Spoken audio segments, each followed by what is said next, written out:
Երբ լսում ենք, որ ինչ-որ տեղ մարդ է կորել գետում, առաջին միտքը միշտ նույնն է՝ ինչպես կարող են չգտնել, եթե այդքան մարդիկ են որոնում։ Բայց իրականությունը շատ ավելի բարդ է, քան թվում է հեռվից։ Վանաձորի Փամբա գետի դեպքը հենց այն օրինակներից է, որտեղ մեկ փոքր ակնթարթը վերածվում է մեծ ու երկար որոնողական օպերացիայի, իսկ արդյունքը երբեմն չի գալիս, նույնիսկ օրեր շարունակ աշխատանքից հետո։ Այս պահին էլ Փամբա գետում շարունակվում են 13-ամյա աղջնակի որոնումները, սակայն դեռևս նա չի հայտնաբերվել։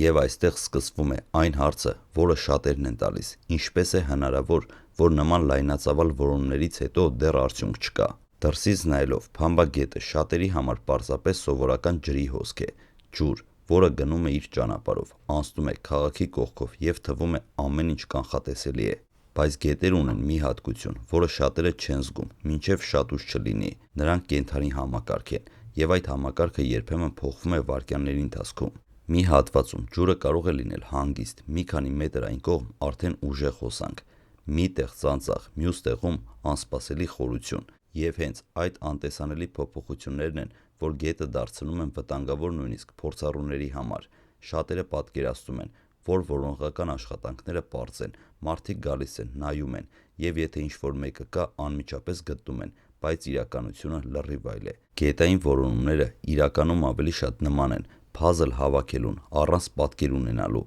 Դու չգիտես որտեղ է եղել վերջին կետը, ինչ ուղղությամբ է շարժվել ջուրը, ինչ կարող էր փոխվել ժամերի ընթացքում և որքան տարածք է արդեն ընդգրկված, և այդ ամենը պետք է պարզել ոչ թե օրերով, այլ ժամերով։ Երբ խոսում ենք որոնումների մասին, հաճախ տեսնում ենք միայն մակերեսը, փրկարներ, մեքենաներ, մարդիկ գետի ափին, բայց իրական ծանր աշխատանքը տեղի է ունենում ջրի տակ։ Ջրասուզակները մտնում են միջավայր, որտեղ տեսանելիությունը գրեթե զրոյական է, ջուրը սառն է, հոսանքը կարող է անսպասելի ուժեղանալ, կողմնորոշումը շատ դժվար է, և ամենակարևորը՝ յուրաքանչյուր մետր առաջ գնալը ռիսկ է։ Նրանք չեն կարող արագ շարժվել, չեն կարող շտապել, քանի որ յուրաքանչյուր սխալ կարող է վտանգավոր լինել։ Վերջին տեղեկություններով որոնողական աշխատանքները 3 երեկոյան դադարեցվել են, պատճառը մթությունն է, բայց սա պարզապես գիշերի խնդիրը չէ։ Գիշերը գետում աշխատելը նշանակում է կորցնել տեսողական վերահսկողությունը, բարձրացնել վթարի ռիսկը, դժվարացնել հաղորդակցությունը և նվազեցնել որոնման արդյունավետությունը։ Այդ պատճառով փրկարները ստիպված են կանգ առնել, նույնիսկ եթե արդյունք չկա։ Գետային որոնումներում կա մի շատ դաժան իրականություն՝ ժամանակը ոչ թե օգնում է, այլ բարդացնում է գործը։ Որքան շատ ժամեր են անցնում, այնքան ավելի լայն է տարածքը, այնքան ավելի դժվար է հետևել հնարավոր շարժին, այնքան ավելի անորոշ է դառնում ուղղությունը, և հենց այստեղ է, որ որոնումը դառնում է պայքար ոչ միայն տարածքի, այլ նաև ժամանակի դեմ։ Շատ հաճախ դրսից թվում է, որ պետք է արդեն գտնեին, բայց դա գալիս է նրանից, որ մարդիկ չեն տեսնում ամբողջ համակարգը, ոչ մեկ չի տեսնում ինչքան տարածք է իրականում պետք ստուգել, ինչ պայմաններում են աշխատում ջրասուզակները,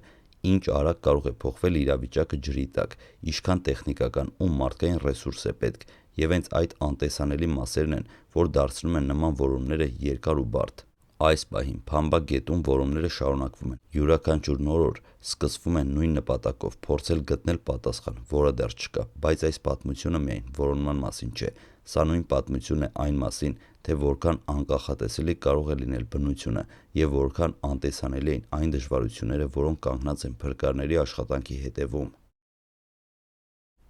Երբ նման դեպք է տեղի ունենում, արտաքինից ամեն ինչ թվում է պարզ, մարդիկ հավաքվում են, սկսում են որոնել, և բոլորը սպասում են արդյունքի, բայց իրականում այդ գործընթացը շատ ավելի բարդ է, կազմակերպված ու ծանր, քան կարող է թվալ հեռվից։ Փամբա գետի այս դեպքը հենց այն օրինակներից է, որտեղ որոնումները չեն սահմանափակվում միայն փնտրել գետի ափին գաղափարով։ Այստեղ սկսվում է ամբողջ համակարգային աշխատանք ժամերով, երբեմն նույնիսկ օրեր շարունակ։ Նման դեպքերում որոնողական աշխատանքները երբեք չեն կատարվում միայն մեկ խումբը։ Այստեղ ներգրավվում են մի քանի տարբեր ուղղություններ՝ փրկար ծառայության խմբեր, ջրասուզակներ, ոստիկանություն, պարեկային ծառայություն, կամավոր քաղաքացիներ, երբեմն նաև տեխնիկական աջակցություն, դրոններ, դիտարկման միջոցներ։ Յուրաքանչյուր խումբ ունի իր հստակ դերը, բայց ամեն ինչ միավորված է մեկ նպատակով՝ գտնել երեխային հնարավորինս արագ։ Գետային որոնումների ամենաբարդ կողմերից մեկը այն է, որ դու չունես ստատիկ քարտեզ։ Գետը շարժվում է, ջուրը փոխվում է, հոսանքը կարող է տեղափոխել ամեն ինչ,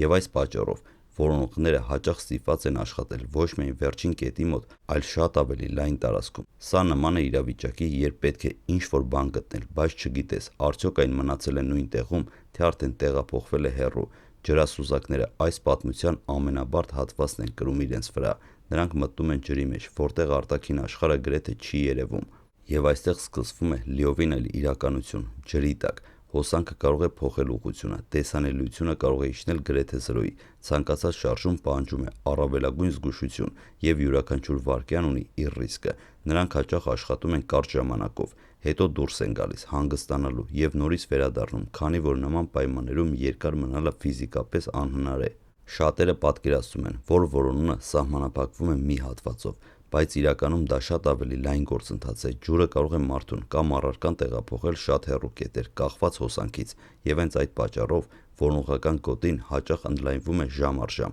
այսինքն այն ինչ թվում է փոքր տարածք, իրականում կարող է վերածվել մի ամբողջ գծի, որը պետք է մանրամասն ստուգվի։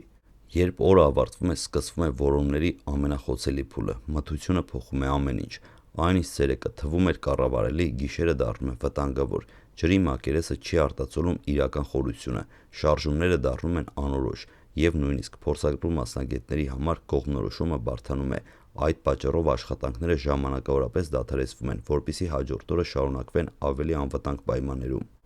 Բայց կա եւս մեկ կողմ, որը հաճախ չի քննարկվում։ Սա մարդկային ծանրությունն է։ Փրկարները աշխատում են ոչ միայն ֆիզիկապես, այլ նաև հոգեբանորեն ծանր պայմաններում։ Նրանք գիտեն, որ յուրաքանչյուր որոնում կապված է մարդու կյանքի հետ, եւ դա ստեղծում է մշտական լարվածություն։ Նույնը վերաբերվում է նաև համայնքին։ Այս մարդիկ սպասում են, հետևում են յուրաքանչյուր նորությանը, եւ յուրաքանչյուր լուր ազդում է ամբողջ քաղաքի տրամադրության վրա։ Նման դեպքերում սպասումը դառնում է համընդհանուր, ոչ միայն ընտանիքի, այլ նաև ամբողջ քաղաքի համար։ Վանաձորում մարդիկ խոսում են միայն մեկ թեմայի մասին։ Սոցցանցերը քննարկումները չեն դադարում։ Բոլորը սպասում են հաջորդ տեղեկությանը, եւ այս սպասումը երբեմն ավելի ծանր է, քան նույնիսկ լուրը։ Այս պահին որոնումները շարունակվում են, եւ ամեն նոր օր սկսվում է նույն նպատակով գտնել այն,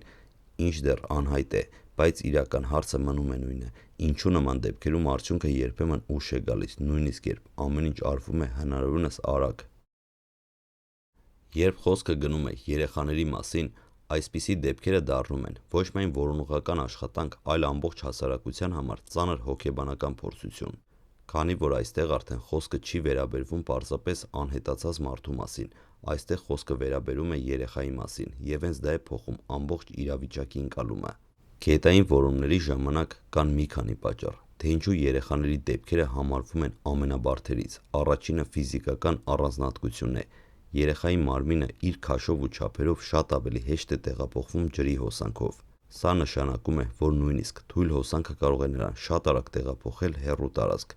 Երկրորդը ջրի վարքագիծն է։ Գետը չի աշխատում տրամաբանությամբ, ինչպես մարդը։ Այն կարող է մեկ ուղղությամբ հոսել մակերեսում, բայց ներքևում ունենալ լրիվ այլ շարժում, եւ այդ շարժումները հաճախ թաքցնում են այն, ինչ որոնվում է։ Երրորդը տեսանելիության խնդիրն է։ Ջրի տակ, հատկապես գետերում, տեսանելիությունը գրեթե միշտ սահմանափակ է, եւ եթե մարդը հայտնվում է խորը հատվածում, այն կարող է պարզապես անտեսանելի դառնալ որոնողների համար։ Երեխաների դեպքում կա նաև մի բան, որը դժվար է չափել թվերով, դա հոգեբանական ծանրությունն է։ Որոնող խմբերը գիտեն, որ աշխատում են ամենաբարդ հնարավոր իրավիճակներից մեկում, եւ դա ազդում է ոչ միայն ընտանիքի, այլ նաև փրկարների վրա, քանի որ յուրաքանչյուր գործողություն կապված է մեծ պատասխանատվության զգացումի հետ։ Շատերը մտածում են, եթե մարդը ջրի մեջ է ընկել, ապա պետք է արագ գտնվի, բայց գետը միշտ չի վերադարձնում այն, ինչ վերցրել է անմիջապես։ Ջուրը կարող է տեղափոխել մարմինը տարբեր ուղղություններով։ Կարող են լինել խորքային հատվածներ, որտեղ հոսանքը դանդաղում է, եւ մարդը դառնում է անտեսանելի։ Կարող են լինել քարերի ու բնական խոչընդոտների կուտակումներ, եւ հենց այդ պատճառով որոնումները երբեմն երկար են տևում։